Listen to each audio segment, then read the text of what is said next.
Hello and welcome to my podcast video series. My name is Christopher Michael, and I'm happy to present my new project, The Good Boy's Guide.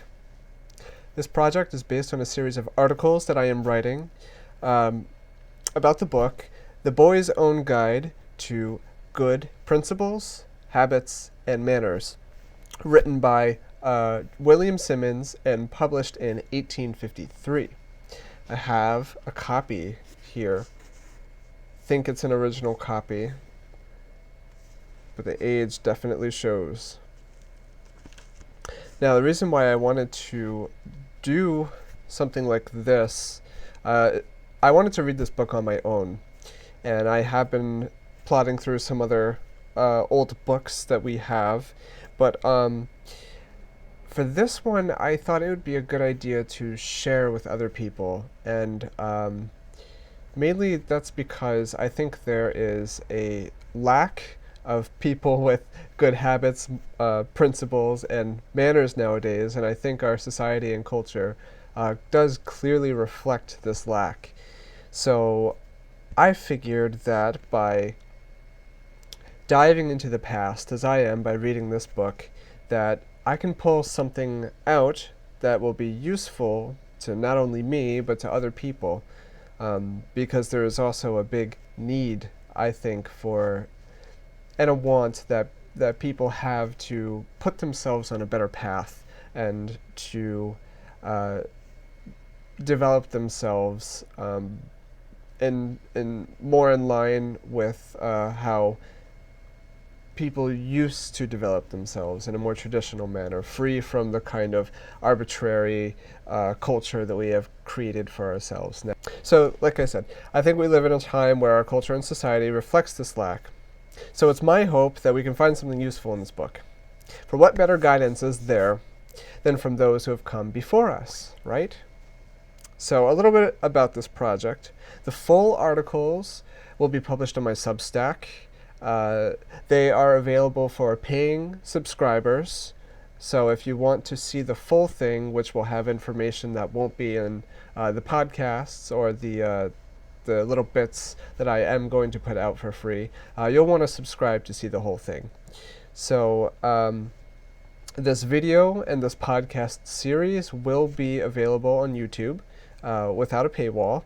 So if you want to sit down and watch it or listen to it from YouTube, you have the option to do that. And if you like what I'm doing, perhaps you can consider becoming a subscriber to support the channel and to support me in this project. You can also support me by visiting the links in my description to go buy my books. I have 2 books published. I'm not really going to be talking about them so much here, but they're there just in case you want to support me because you are enjoying the project that I'm doing.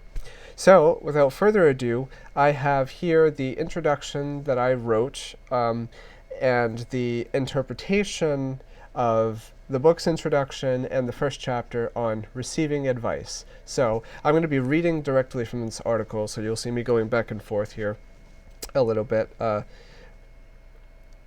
So, few boys are born with talents that excel, but all are capable of living well. That's a quote from someone named Cowper, which I tried looking up, but it seems to be, let's see, when I type in Cowper, not Cowper's gland, that's the first thing that comes up. I guess it's William Cowper, who was an English poet and Anglican hymn writer. So I believe that seems to fit. So it's clear within the first 3 pages of this book that the behavior of young boys around in 1850 had already started to shift. And that shift was taking place more along the lines of a degradation. So the author notes that boys from ages to 14 and 21 in the city of New York were the ones responsible for about 90% of the crime being reported. So he mentions that things are taking a turn towards crime and immorality, What that immorality may be is not mentioned yet in the first chapters, but I'm sure we'll find that out soon enough. The author notes that the crime rate, especially in New York City, had skyrocketed, and those crimes were committed by boys ranging in ages from 14 to 21. In response, the author created the Boy's Own Guide as an attempt to reestablish good and proper moral behavior, to reach out to parents, educators, and any boy who finds himself lost to his vices. I think time has shown that his reaching out, the author's writing this book, may have been in vain, at least on a societal level. But on an individual level, he may have been able to help and change the lives of at least one person, or perhaps many hundred, or perhaps many thousand. And in that case, those people would have taken that advice and have gone on with their lives and to live a life that had a lot of personal meaning for them.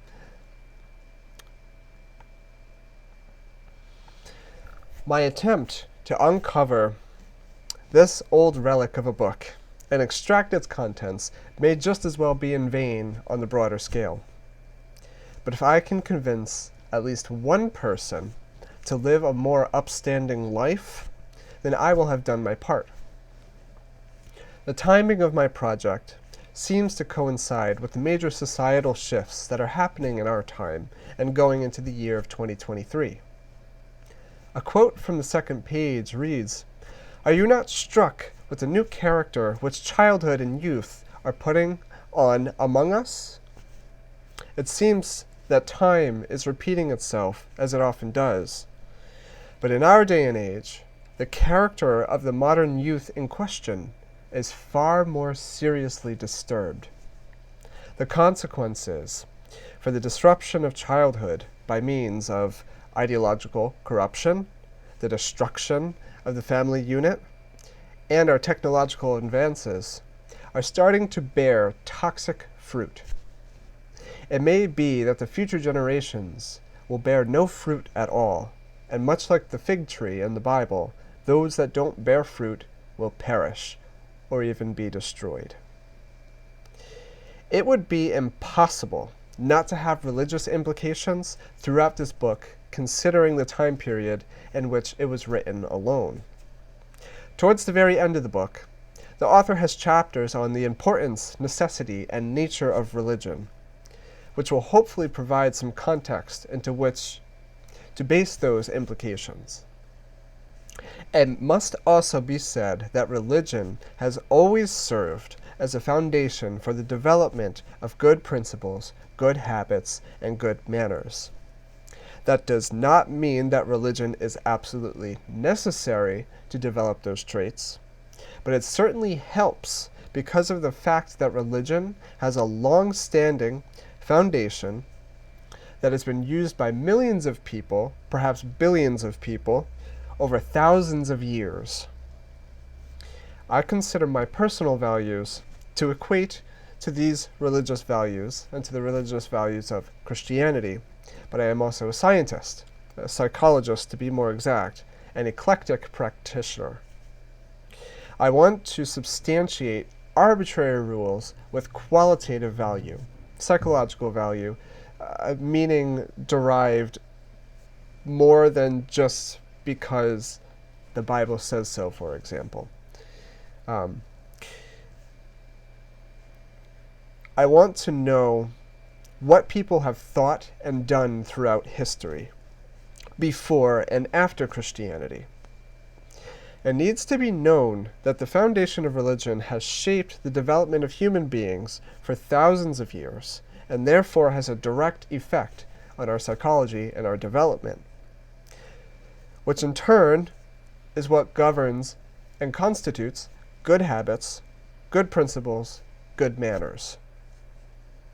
There's an underlying principle of universality when it comes to religious implications and the development of good behavior. I want to set aside the aspect of religion because of people's tendency to dismiss anything religious up front.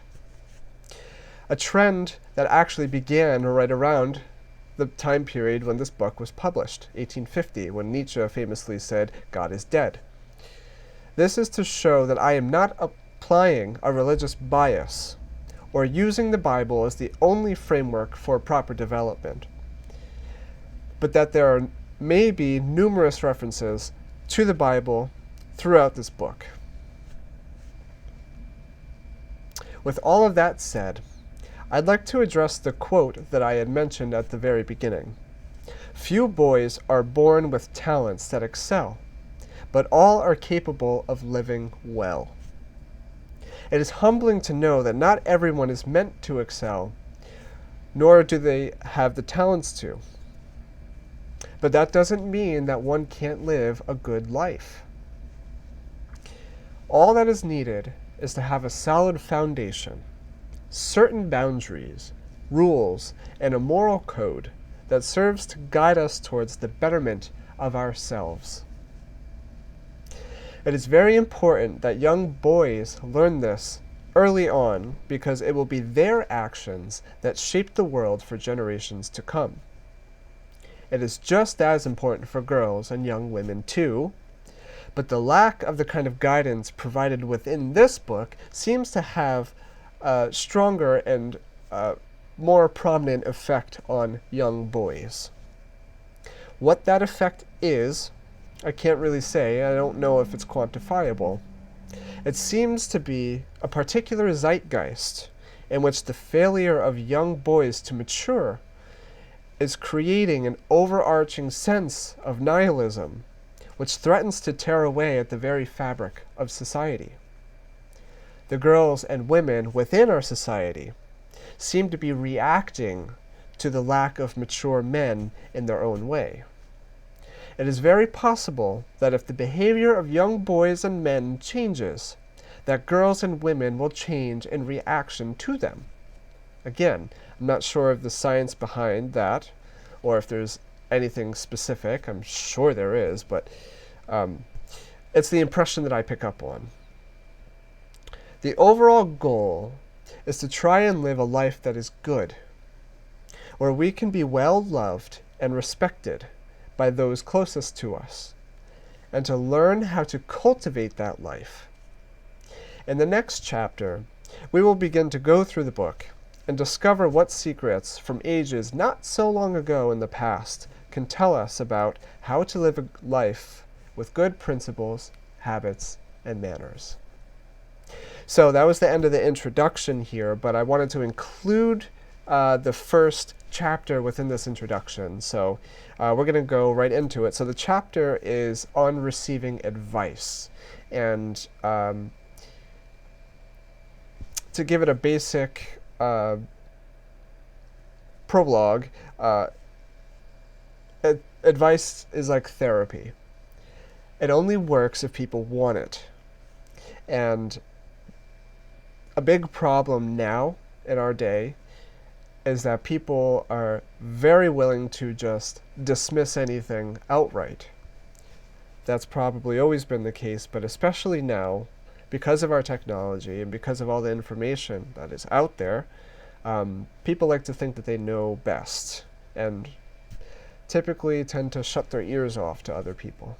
So we'll get into this. Advice is seldom appreciated in a modern world where most people are indignant to those who claim to know better. Unsolicited advice is even less appreciated because it is not asked for. Anymore, any advice might be considered unsolicited because of the size of people's egos. An emphasis on self-sufficiency has created a sense of narrow-minded entitlement in which no one is allowed to know better than anyone else, or at least certainly not speak it. Advice, even if it is sound and situationally appropriate, is disregarded. People's ears remain closed and their eyes remain blinded. I believe this is why the author made this the very first chapter of the book, on receiving advice, because he knew that there were certain conditions that had to be met if what he says is to have any impact.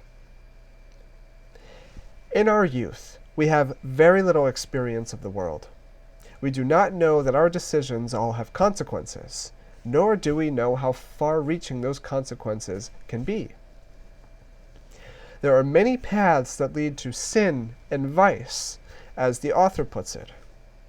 In spending youth as aimless wanderers, precious time is squandered, and the possibility of taking an unrighteous and dangerous path becomes very likely. The author uses a story of a boy named Oliver who moved to Boston. Oliver worked as a delivery boy. The streets of Boston were much more difficult and complex to navigate than the streets of his previous home. Oliver needed to consult a map and use the street posts as guides to get to where he needed to go. The author refers to the map and the street signs as guides that give advice. If Oliver didn't consult his map, his boss, the people around him, and the street signs, he wouldn't become a very good delivery boy. His runs would take too much time, which would negatively impact his work. If Oliver refused to learn the layout of the city, and refused the guidance of those who knew the city better than him, he would not be able to better himself or his work. The consequences for Oliver might just be getting fired. But the moral of the story shows that by accepting the fact that you do not know as much as others, you can learn and grow. This is the main message of this introductory chapter. Learning how to listen and to consider advice is the first step to the development of better habits, manners, and principles. Why is it important to learn these skills? Because there are people who do know better.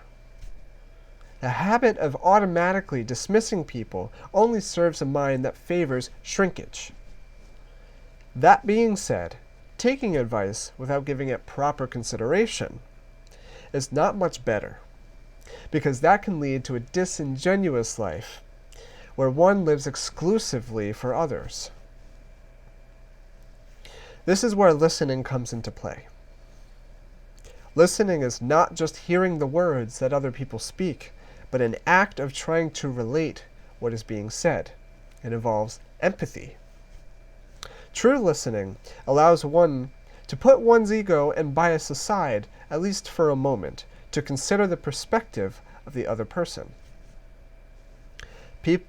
Proper listening is a skill that has to be developed as a prerequisite to the development of a more mature personality.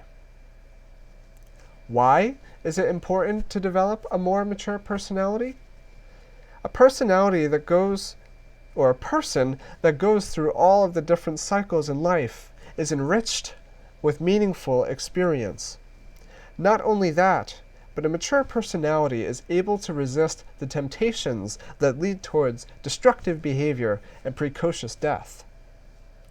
Out of a compassionate desire to steer youth away from temptation, the author strives to present maturity as favorable both in the short term and the long term. As the word implies, maturity, that is, the rewards from mature development come later in life. Not only is maturity more favorable than short-lived gratification, maturity is what allows one to have a full and rich life. The author also strives to emphasize the danger of taking the wrong path early in life. Despite the outright resistance towards mature development, there is an intense need for it. The growing personality longs to mature and to go through life as it should, but the draw towards vice is what prevents that growth from taking place. Therefore, it becomes a necessity to learn how to get away from vice and temptation, and no one can do that alone. They need the advice and support of other people. This is a quote, "A good ending can hardly be expected from a bad beginning," end quote. especially if there is no work done to mitigate the damage from a bad beginning. The people who have had little to no guidance early in their lives are the ones who need it the most, and, paradoxically, the ones who resist it the most. Without guidance from an early age, temptation and vices can set in and establish patterns early on, and the earlier they set in, the harder it is to break them. The patterns can be broken. It just requires some extra work, and part of that work is developing active listening skills. Because when you learn to listen, you not only listen to other people, but you listen to yourself. And a lot of times people don't, or can't develop that kind of reflection, or the ability to reflect. It is a skill, but it can be learned by everybody, because we can all think. So, the biggest issue is that people without guidance, the biggest issue that they face is the fact that they need to accept guidance. Those who are willing to learn are willing to seek out advice. Those people would be the ones compelled to read a book like this. They become compelled when they can no longer accept the bad hand that life has given them. They can no longer see themselves as a victim, and they can no longer sit idle while their past eats away at their conscience. A good beginning doesn't necessarily guarantee a good ending either, which means that everyone can use guidance from time to time. Proverbs 13:10 says, "With the well-advised is wisdom." And that is one of the many references that the author makes to the Bible. The author recognizes that the Bible has served as the ultimate guide, the map in the story of Oliver, in which the paths of vice and sin are clearly stated. The Bible lays the groundwork for how to live a righteous life and how to steer away from temptation and sin. Many people no longer read the Bible, and many others discredit religious views outright. But they do so at their own loss and peril. You don't have to believe everything the Bible says to make good use of it. The Bible is God's Word, and the men who endeavored to write out the experiences of His Word offer valuable advice and guidance for all, especially inexperienced youth. Those who are most restless under good advice are always the very persons who need it the most, quote unquote. And that is why people will reject the Bible, at least one of the reasons. There is a refusal to acknowledge that the Bible lays down an important framework for which to live out meaningful lives, a framework that actually goes beyond just Christianity and is evidenced to have existed as long as civilization has existed, because for civilization to exist, there has to be a foundation, an arbitrary foundation from which to build upon. There are many valuable insights to be gleaned from the Bible, even if you read it secularly, as non-religious. Of course, the real message of the Bible then becomes separated from it, but to interpret it, at least logically, one can understand it, and one can make use of the stories that are in the Bible because they are human experiences. The person who realizes this truth about the Bible is a person that is capable of becoming equipped with one of the best tools for personality development and maturation. This is also a person who shows themselves to have the ability to listen. Whether or not the person accepts what they hear or read is up to them and how it sits with their own conscience.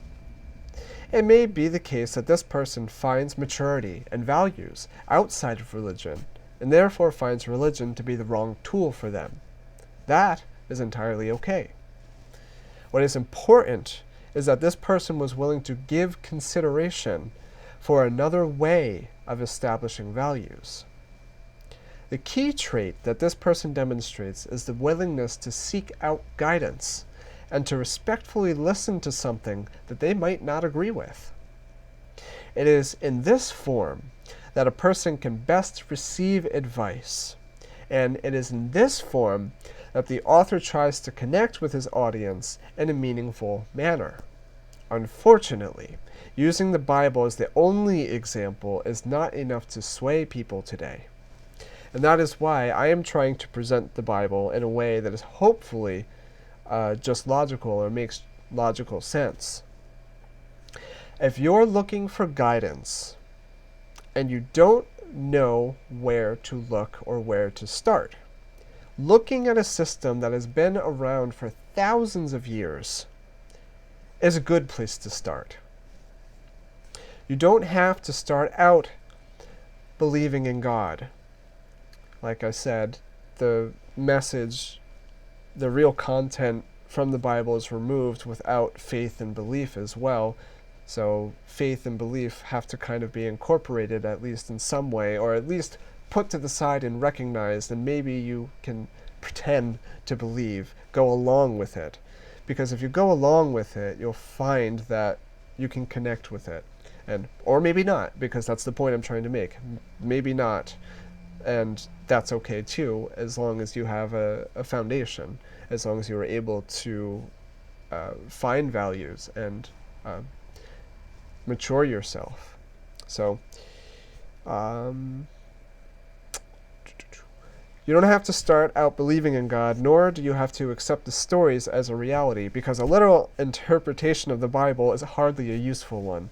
The people who literally interpret the Bible are the ones who go off the deep end. There's probably plenty of examples that I'm just not thinking of right now, but let's see. People have the tendency to believe that people in the past were different from us. To a degree, that's true in culture and technology, and perhaps in let's say various forms in the way that people have structured their societies, but underneath those various forms of structures has always existed a foundation. A foundation that would present the same problems to them as now. So the problems that we face now are probably not very different than the problems faced by our ancestors and those that came before us. So, because of that, we can learn from how they learned. The experiences that they've learned have been documented, especially in the Bible, which is just a series of documentations of dealing with moral problems, spiritual problems, pretty much any problem that you can think of: grief, loss, death, sickness, any problem that you face in life has been faced by millions and billions of people before us for thousands of years. And the Bible is one of the few texts, alongside of the Torah and the Quran, that have actually presented those experiences to us. They are long-lived documents. So the Bible is essentially a distillation of many human experiences, comprising many different books and chapters formed over thousands of years. To think that there is absolutely nothing useful to be gained from reading the Bible is to retain a childish naivete of the understanding. Let me rephrase that. To think that there is absolutely nothing useful to be gained from reading the Bible is to retain a childish naivete of the world, which only demonstrates the lack of willingness to mature in the first place. Eminent men seek wise counsel, and prisoners of vice scorn guidance. I think it is generally accepted that human beings seek to have a place in the world, and that each person has some important task that only they can do. What that task is can only be discovered by willingly submitting oneself to the cycles of life, which involves maturity, and one has to start somewhere. The author points out that it is best to start teaching the youth, especially those in adolescence, about what it means to have their place in the world, and how they can avoid falling into the numerous traps that temptations and vices present. The first job of the advisor is to present the material in a way that it will be received, and to do that, the advisee must be taught how to listen and the importance of doing so. The dangers of temptation and vice must be made crystal clear, and they are in the Bible. That is why there is such an emphasis on the devil and sin in the Bible. It is a tactic to instill fear, but not for the sake of manipulation like many people think. Having fear as a motivator to move away from fearful things like death, addiction, violence, pain, etc. In the story of Oliver, this would be the equivalent of making note of which streets would be dangerous to go down. Those streets might have thugs, prostitutes, alcohol or drugs, and any and all kinds of temptations. For one who is young and inexperienced, a trip down one of those streets is likely to have a lasting impact on that person, steering them down the wrong path too early in life. The first step is to remove those streets, cross them out entirely.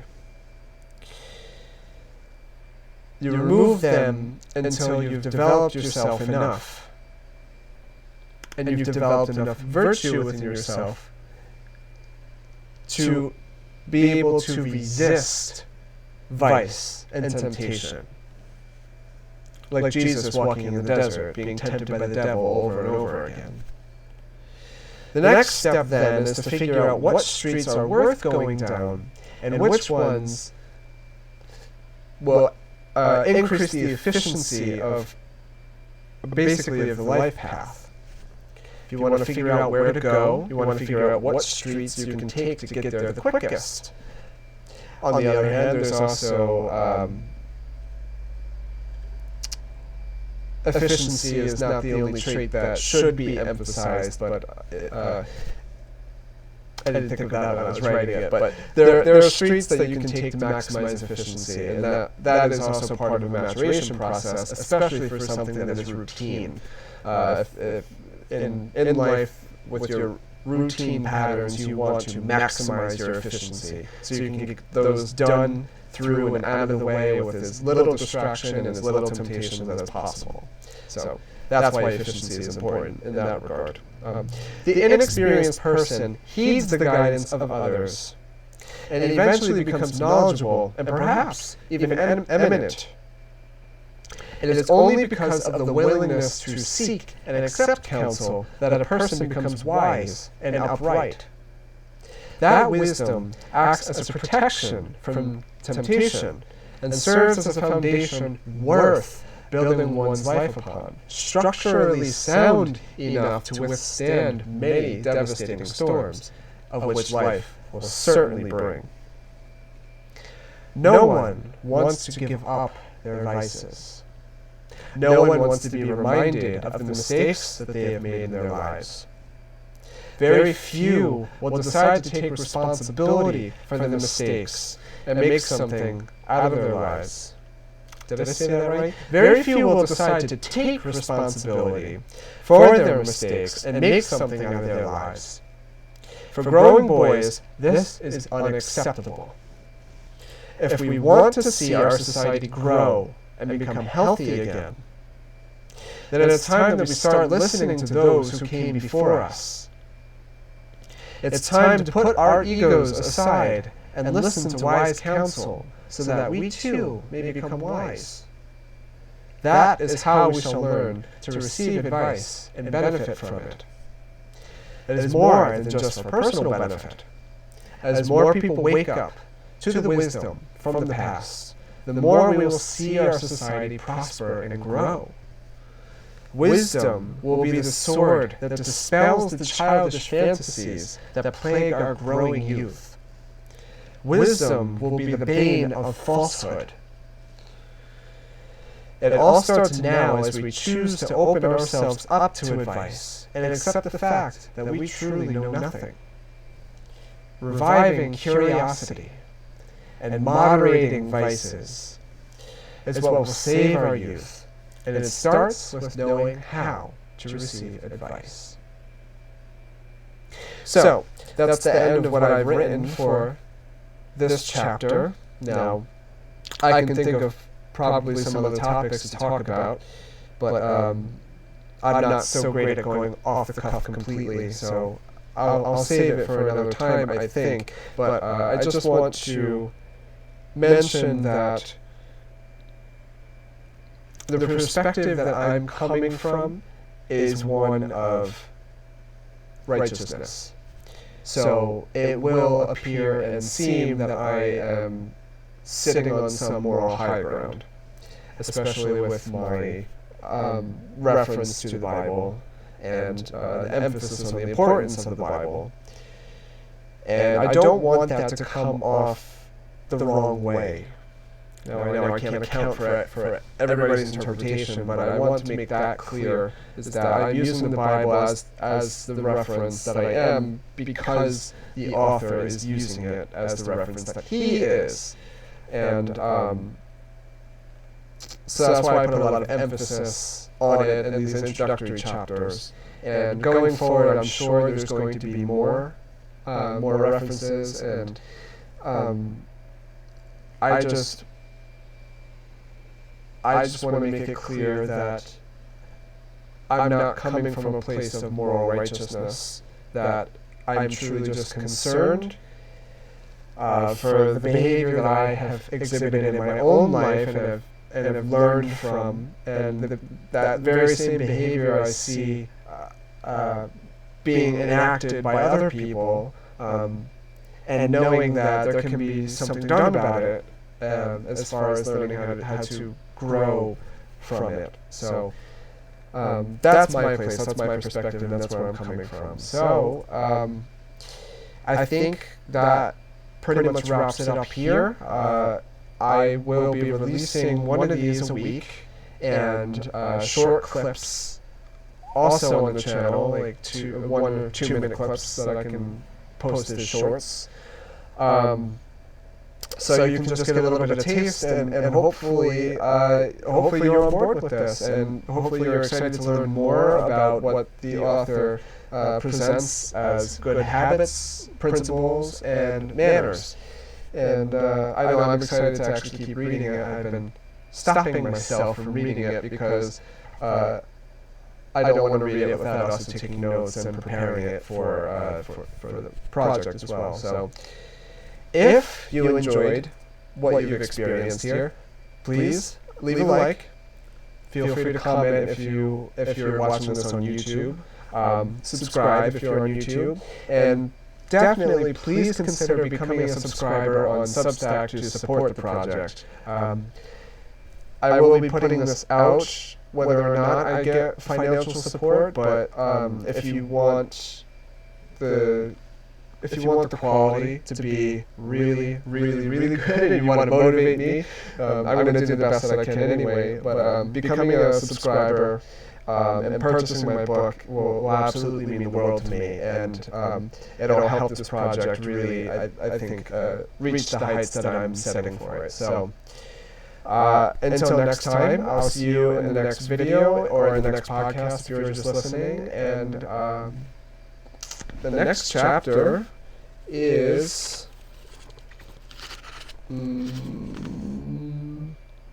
on principles and habits. So we'll be going right into that. So until next time, take care. Bye-bye.